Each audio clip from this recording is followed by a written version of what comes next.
Hi. Today we are going to discuss about one of the important figures in the English language and literature. His name is George Luis Borges. Borges was originally a Spanish writer, and we are going to discuss about one of his famous short story, The Shape of the Sword. And before going into the short story, I will give you some details about the George Luis Borges. Borges is a very famous author, and he was born in 1899. He was died in 1986. He was an Argentine short story writer, essayist, poet, and translator. He was a writer, essayist, and a translator. Not only a writer, he was an essayist, poet, and translator. And he is a very key figure in the Spanish language and literature. And we are going to discuss about some of his famous books. And these are the two important books written by him: Fictions, the Aleph and Fictions were the two important books written by George Luis Borges. And these two books were published in the year 1940s. And these two were the compilations of short stories interconnected by common themes. These two books were a collection of short stories, and these two were interconnected by common themes. In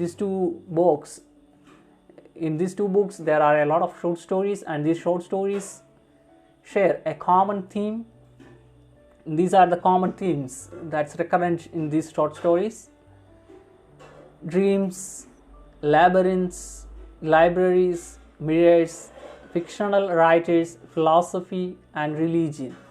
These were the common themes that we can see in the short stories of George Luis Borges. So നമ്മൾ ഇന്ന് ചർച്ച ചെയ്യാൻ പോകുന്ന അല്ലെങ്കിൽ പഠിക്കാൻ പോകുന്ന ചെറുകഥ എന്നത് ഷേപ്പ് ഓഫ് ദ സൂട്ട് എന്ന ചെറുകഥയാണ്. ഇത് എഴുതിയിരിക്കുന്ന വ്യക്തി ജോർജ് ലൂയിസ് ബോർജസ് ആണ്. ബോർജസ് എന്നത് ഒരു അർജന്റീനിയൻ ഷോർട്ട് സ്റ്റോറി റൈറ്ററാണ്. ഒരു എഴുത്തുകാരൻ എന്നതിലുപരിയായി ഒരു എസ്സേയിസ്റ്റാണ്, അതുപോലെ തന്നെ ഒരു കവിയാണ്, അതുപോലെ ഒരു പരിഭാഷകനുമാണ് ജോർജ് ലൂയിസ് ബോർജസ്. സ്പാനിഷ് ഭാഷയുടെയും സാഹിത്യത്തിലെയും വളരെ പ്രധാനപ്പെട്ട ഒരു വ്യക്തിയാണ് ജോർജ് ലൂയിസ് ബോർജസ്. അദ്ദേഹത്തിൻ്റെ രണ്ട് പ്രധാനപ്പെട്ട ബുക്കുകളാണുള്ളത്. ഈ ബുക്കുകളുടെ പേരുകളാണ് ഫിക്ഷൻസ് ആൻഡ് ദ അലൈഫ്. ഈ ബുക്കുകൾ പ്രസിദ്ധീകരിച്ചിരിക്കുന്ന വർഷം എന്നത് 1940-കളിലാണ്. ഇനി രണ്ട് ബുക്കുകളിലും കുറേയധികം ഷോർട്ട് സ്റ്റോറികളുടെ കളക്ഷനാണ്, ഒരു ചെറുകഥാ സമാഹാരങ്ങളാണ് ഈ രണ്ട് ബുക്കുകളും. ബോർഗസിൻ്റെ തന്നെ ഉള്ള ചെറുകഥകളുടെ സമാഹാരമാണ്. ഈ രണ്ട് ബുക്കുകളിലെയും ചെറുകഥകളിൽ സമാനമായി വരുന്ന കുറേ തീമുകളെക്കുറിച്ച് നമ്മൾ പറയുന്നുണ്ട്. നമ്മൾക്ക് ഈ ചെറുകഥകളെ തമ്മിൽ കണക്റ്റ് ചെയ്യുന്ന അല്ലെങ്കിൽ ബന്ധിപ്പിക്കുന്ന പൊതുവായ ചില തീമുകളുണ്ട്. ഏതൊക്കെയാണെന്ന് നമുക്ക് നോക്കാം. ഒന്ന് ഡ്രീംസ്, സ്വപ്നങ്ങൾ; ലാബറിൻസ്, അതുപോലെ ലൈബ്രറീസ്, വായനശാലകൾ; കണ്ണാടികൾ, അതുപോലെ സാങ്കല്പികമായ എഴുത്തുകാർ; തത്വചിന്ത; മതം. ഇങ്ങനെ പൊതുവായ കുറേയധികം തീമുകൾ നമുക്ക് ഈ ഷോർട്ട് സ്റ്റോറികളിൽ കാണുവാൻ സാധിക്കും. അല്ലെങ്കിൽ ഈ ചെറുകഥകളെ തമ്മിൽ ബന്ധിപ്പിക്കുന്ന കണ്ണികൾ എന്ന് പറയുന്നത് ഇവയെല്ലാമാണ്. ഇനി നമ്മൾ ചർച്ച ചെയ്യാൻ ഉദ്ദേശിക്കുന്ന ഷോർട്ട് സ്റ്റോറിയിലേക്ക് പോകാം. ഈ ചെറുകഥയുടെ പേരാണ് Shape of the Suit. The name of the short story is Shape of the Suit, and it was written by Jorge Luis Borges. The Shape of the Sword was first published in July 1942. The Shape of the Sword was first published in the year 1942 in the month July. And next I'm going to give you a summary of the short story. In the short story, there is an Irishman, and now in the Irish War of Independence, now he received a large scar on his face. In this short story is a complicated one, because in this short story we will meet three persons.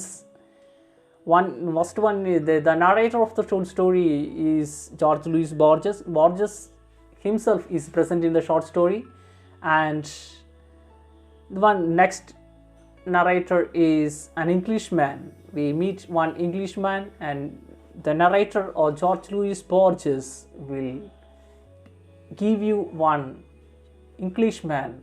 He will give a chance to meet an Englishman for you, to the reader, and Englishman is the next narrator.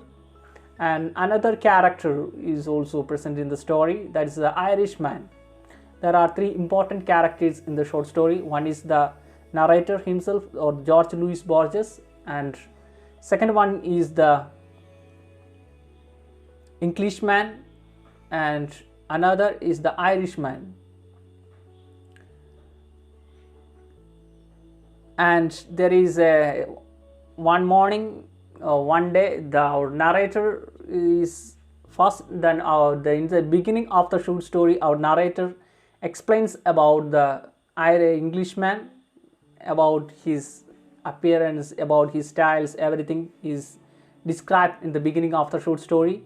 And next, he gets a chance to meet with the Englishman, and there is a scar on the face of the Englishman, and he's describing about the scar in the face of the Englishman.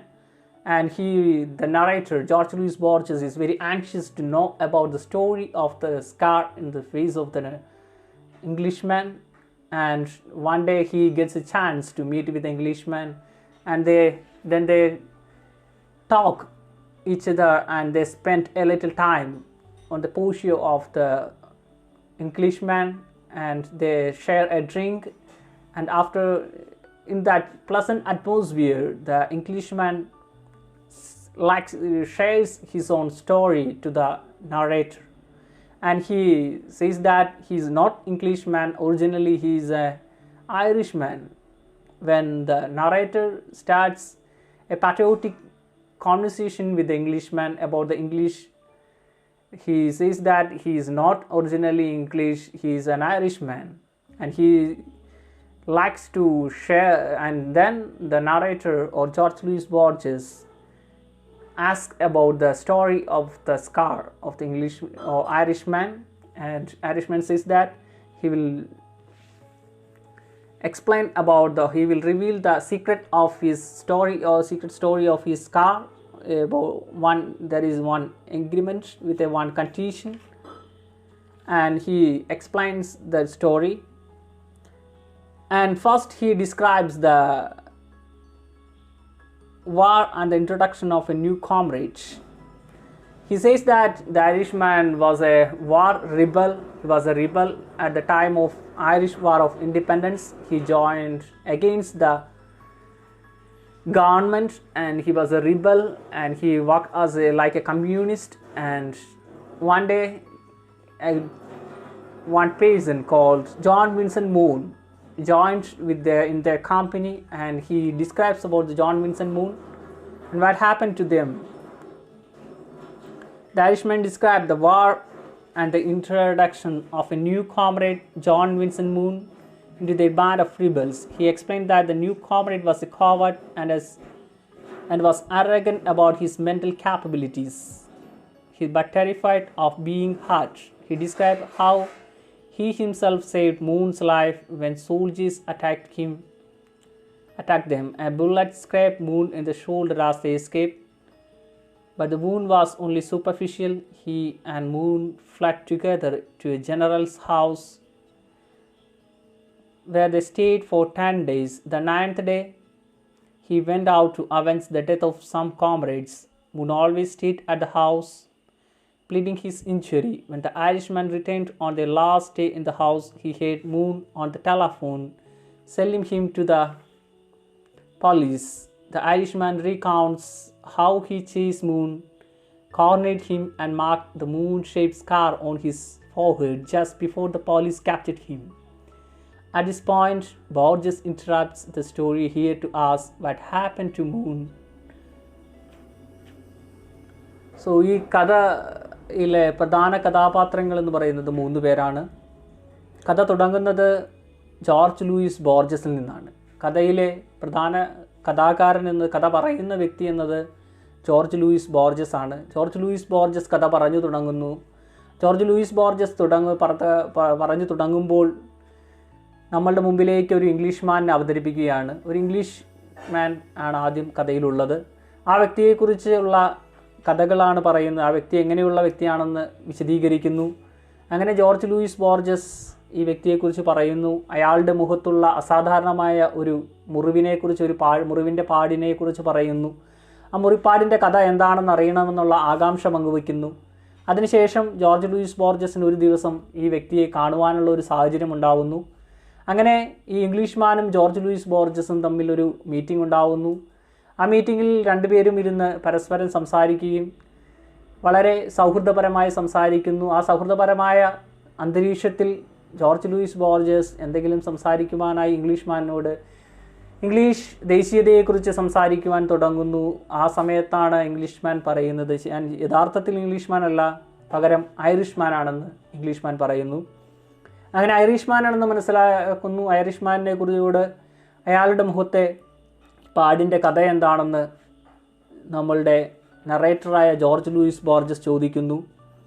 അങ്ങനെ ചോദിക്കുന്ന സമയത്ത് അയാൾ അതിൻ്റെ കഥ പറയാമെന്ന് സമ്മതിക്കുന്നു. പക്ഷേ കഥ പറയാമെന്ന് പറയുമ്പോഴും അയാൾ ഒരു കണ്ടീഷൻ വെക്കുന്നുണ്ട്. ആ ഒരു സന്ദർഭം നമുക്കിവിടെ കാണാം. I will tell you the story of my scar under one condition, that no contempt or condemnation be withheld, no mitigation for any iniquity be pleaded. ഈ കഥ പറയുമ്പോൾ അതിനെ ഒരു തരത്തിലും ചെറുതാക്കി കാണുവാനോ പരിഹസിക്കുവാനോ ഉള്ള ഇടയുണ്ടാവരുതെന്ന് ഉറപ്പ് നൽകണമെന്ന് പറഞ്ഞുകൊണ്ടാണ് കഥ പറയുവാൻ അയാൾ ആരംഭിക്കുന്നത്. അങ്ങനെ അയാൾ കഥ പറഞ്ഞു തുടങ്ങുന്നു. കഥ നടക്കുന്നത് Irish war of independence, Irish സ്വാതന്ത്ര്യ സമര കാലഘട്ടത്തിലാണ്. പണ്ട് കാലഘട്ടത്തിൽ പല രാജ്യങ്ങളും ഇംഗ്ലണ്ടിൻ്റെ കോളനികളായിരുന്നു എന്ന് നമുക്കറിയാം. അല്ലപ്പോൾ അങ്ങനെയുള്ള പല രാജ്യങ്ങളിലും സ്വാതന്ത്ര്യം നേടുന്നതിന് വേണ്ടിയുള്ള സമരങ്ങൾ, പ്രക്ഷോഭങ്ങൾ നടന്നിട്ടുണ്ട്. ആ പ്രക്ഷോഭങ്ങളിലെല്ലാം ആ രാജ്യത്തിലെ ചെറുപ്പക്കാരായ വ്യക്തികൾ പങ്കെടുത്തിട്ടുണ്ട്, റിബൽസ് ആയിട്ടുള്ള വ്യക്തികൾ പങ്കെടുത്തിട്ടുണ്ട്, യുദ്ധം ചെയ്തിട്ടുണ്ട്, അതിനെതിരെ മരണം കൈവരിച്ചിട്ടുണ്ട്, ജയിലുകളിൽ കഴിഞ്ഞിട്ടുണ്ട്. അങ്ങനെയുള്ള ഒരു സാഹചര്യത്തെക്കുള്ള ഒരു രാഷ്ട്രീയ സാഹചര്യത്തെക്കുറിച്ചാണ് പിന്നീട് സംസാരിക്കുന്നത്. കഥ നമ്മളെ കൊണ്ടുപോകുന്നത് ഐറിഷ് സ്വാതന്ത്ര്യ സമര കാലഘട്ടത്തിലേക്കാണ്. ഐറിഷ് സ്വാതന്ത്ര്യ സമര കാലഘട്ടത്തിൽ നമ്മളുടെ ഐറിഷ്മാൻ വളരെ റിബലായിട്ടുള്ള ഒരു വ്യക്തിയായിരുന്നു. സ്വാതന്ത്ര്യ സമരത്തിൽ പങ്കെടുക്കുന്ന, സർക്കാരിനെതിരെ സമരം ചെയ്യുന്ന ഒരു വ്യക്തിയായിരുന്നു. അങ്ങനെ ഒരു ഗ്യാങ് തന്നെ അവർക്കുണ്ടായിരുന്നു. അങ്ങനെ റിബലായിട്ടുള്ള വ്യക്തികളുടെ, പ്രക്ഷോഭകാരികളുടെ ഒരു ഗ്യാങ്, അവരുടെ ഒരു കൂട്ടം തന്നെ അവർക്കിടയിൽ ഉണ്ടായിരുന്നു. അങ്ങനെയുള്ള കൂട്ടത്തിലേക്ക് പെട്ടെന്നൊരു ദിവസം ഒരു പുതിയ വ്യക്തി കടന്നു വരുന്നു. ആ വ്യക്തിയെക്കുറിച്ചാണ് പിന്നീട് പറയുന്നത്. ആ വ്യക്തിയുടെ പേരാണ് ജോൺ വിൻസെൻ്റ് മൂൺ. ആ വ്യക്തി വളരെ ഭയമുള്ള, സ്വന്തം ദേഹത്തിന് പരിക്കേൽക്കും ഭയമുള്ള, അപകടകരമായ സാഹചര്യങ്ങളിൽ എങ്ങനെ പെരുമാറണമെന്ന് അറിയില്ലാത്ത ഒരു വ്യക്തിയായിരുന്നു എന്ന് ഐറിഷ്മാൻ പറയുന്നു. അതിന് ഉദാഹരണമായിട്ട് അയാൾ ഒരു സംഭവം നമ്മൾ ചൂണ്ടിക്കാണിക്കുന്നുണ്ട്. ഇപ്പോൾ രണ്ടുപേരും കൂടി തെരുവിലൂടെ നടന്നുപോയ ഒരു സമയത്ത് ഒരു ദിവസം ഒരു പട്ടാളക്കാരൻ ഇവരെ കാണുകയും നിൽക്കുവാൻ ആവശ്യപ്പെടുകയും വെടിവെക്കാൻ തുടങ്ങുകയും ചെയ്യുന്ന സമയത്ത് ഐറിഷ്മാൻ മുമ്പേ രക്ഷപ്പെട്ടു പോവുകയും എന്നാൽ ജോൺ വിൻസെൻ്റ് മൂൺ അവിടെ നിന്നും ചലിക്കുവാൻ കഴിയാതെ നിൽക്കുന്ന ഒരു സാഹചര്യം ഉണ്ടായി. ആ സമയത്ത് ഐറിഷ്മാൻ തിരിച്ചു വന്നാണ് ജോൺ വിൻസെൻ്റ് മൂണിനെ രക്ഷിക്കുന്നത്. അയാൾ പേടിച്ച് നിന്നു പോകുന്ന ഒരു അവസ്ഥയാണ് ഉണ്ടായിരുന്നത്. അങ്ങനെ ഉണ്ടായ സമയത്ത് പട്ടാളക്കാരൻ വെടിവെക്കുകയും ജോൺ വിൻസെൻ്റ് മൂണിൻ്റെ ഷോൾഡറിൽ ഉരസി ബുള്ളറ്റ് വെടിയുണ്ട കടന്നു പോവുകയും ചെയ്യും. അങ്ങനെ ചെറിയൊരു മുറിവ് അയാൾക്ക് ഉണ്ടാവുകയും ചെയ്യുന്നു. അതിനുശേഷം അവർ അപകടകരമായ സാഹചര്യം ആയതുകൊണ്ട് തന്നെ ഗ്രാമപ്രദേശത്തുള്ള ഒരു വീട്ടിൽ 10 ദിവസത്തേക്ക് ഒളിച്ചു താമസിക്കുകയാണ്. അങ്ങനെ 10 ദിവസത്തേക്ക് ഒളിച്ചു താമസിക്കുന്ന ആ സമയത്ത് ഉണ്ടാകുന്ന ഒരു സംഭവത്തെക്കുറിച്ചാണ് പിന്നീട് ഐറിഷ്മാൻ പറയുന്നത്. ജോൺ വിൻസെൻ്റ് മൂൺ എന്ന വ്യക്തിയുടെ ജീവൻ രക്ഷിച്ച ആളാണ് ഐറിഷ്മാൻ. ജീവൻ രക്ഷിച്ച് അയാൾക്ക് സംരക്ഷണവും എല്ലാം നൽകുന്ന വ്യക്തിയായിരുന്നു ഐറിഷ്മാൻ. അങ്ങനെ 9ാമത്തെ ദിവസം ഈ രാഷ്ട്രീയ പ്രശ്നങ്ങൾ ഉണ്ടാകുന്നു. പുറത്ത് അയാളുടെ കൂട്ടുകാരായിട്ടുള്ള ആരൊക്കെയോ കൊല്ലപ്പെടുന്നു. അതിന് പ്രതികാരം ചെയ്യേണ്ടതുണ്ട്. അങ്ങനെയുള്ള പല പല കാര്യങ്ങൾ കൊണ്ട് റിബൽസ് ആയിട്ടുള്ള ആക്ടിവിറ്റീസിൽ ഏർപ്പെടുന്നതിന് വേണ്ടി ഐറിഷ്മാൻ പുറത്തേക്ക് പോകുന്നു.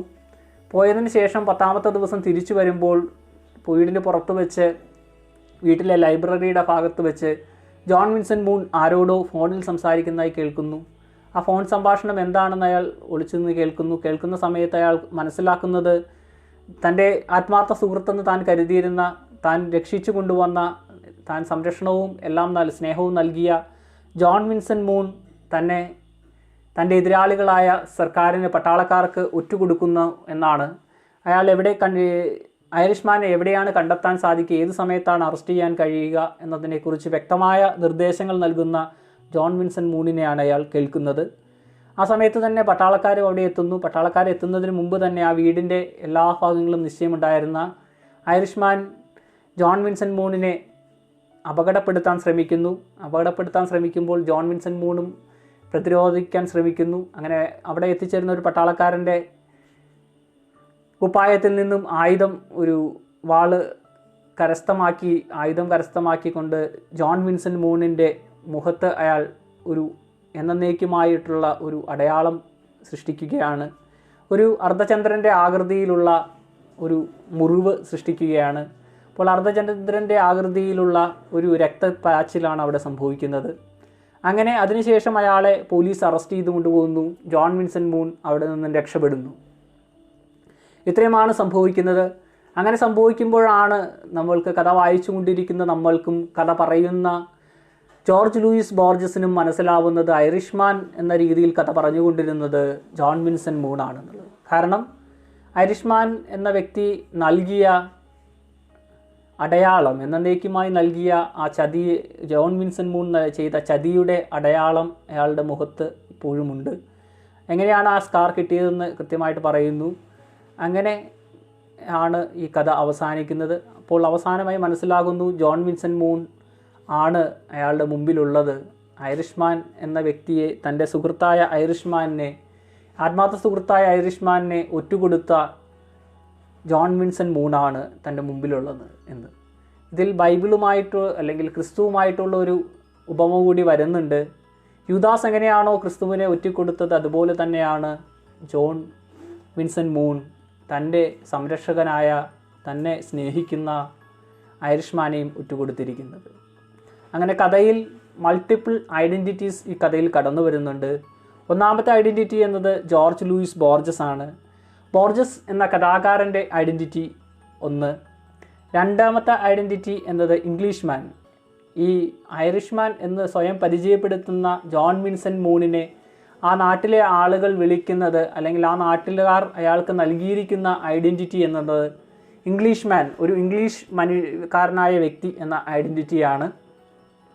അതാണ് രണ്ടാമത്തെ ഐഡൻറ്റിറ്റി. എന്നാൽ ആ ഐഡൻറ്റിറ്റിയും അയാളുടെ അല്ല. ഇംഗ്ലീഷ്മാൻ എന്നുള്ള ഐഡൻറ്റിറ്റി അയാൾക്ക് നാട്ടുകാർ കൊടുത്തിരിക്കുന്ന ഐഡൻറ്റിറ്റിയാണ്. എന്നാൽ അയാൾ സ്വയം പരിചയപ്പെടുത്തുന്ന ഐഡൻറ്റിറ്റി ഐറിഷ്മാൻ എന്ന ഐഡൻറ്റിറ്റിയാണ്. ഒരു ഐറിഷ്മാൻ ആണ് താൻ എന്ന രീതിയിലാണ് ജോർജ് ലൂയിസ് ബോർജസിനെ അയാളെ തന്നെ സ്വയം പരിചയപ്പെടുത്തുന്നത്. എന്നാൽ കഥ പുരോഗമിക്കുമ്പോൾ കഥയുടെ അവസാനം നമ്മൾക്ക് മനസ്സിലാകുന്നു ഐറിഷ്മാൻ എന്ന ഐഡൻറ്റിറ്റിയും അയാളുടേതല്ല. ഐറിഷ്മാൻ എന്നുള്ള ഐഡൻറ്റിറ്റി അല്ല അയാളുടെ യഥാർത്ഥ ഐഡൻറ്റിറ്റി. അയാളുടെ യഥാർത്ഥ ഐഡൻറ്റിറ്റി എന്നുള്ളത് ജോൺ വിൻസെൻ്റ് മൂൺ എന്ന ഐഡൻറ്റിറ്റിയാണ്. ഇനി ഈ കഥയിലെ 3 ഐഡൻറ്റിറ്റിയും ജോർജ് ലൂയിസ് ബോർജസിൻ്റെ തന്നെയാണെന്നും പറയാൻ കഴിയും. കാരണം കഥാകാരൻ അദ്ദേഹമാണ്. ഈ കഥാപാത്രങ്ങളെ സൃഷ്ടിച്ചിരിക്കുന്ന വ്യക്തിയും അയാൾ തന്നെയാണ്. കഥാപാത്രങ്ങളുടെ അനുഭവങ്ങൾ ജോർജ് ലൂയിസ് ബോർജസിൻ്റെ അല്ലെങ്കിൽ എഴുത്തുകാരൻ്റെ അനുഭവം തന്നെയായി മാറുന്നു. അങ്ങനെ വ്യത്യസ്തമായ ഐഡൻറ്റിറ്റികൾ കൊണ്ടുള്ള ഒരു കളിയാണ് ഈ കഥയിൽ സംഭവിച്ചിരിക്കുന്നത്. ഇത്രയുമാണ് ഈ കഥയെ സംബന്ധിക്കുന്ന രത്നച്ചുരുക്കം അല്ലെങ്കിൽ സമ്മറി എന്ന് പറയുന്നത്. താങ്ക്സ്.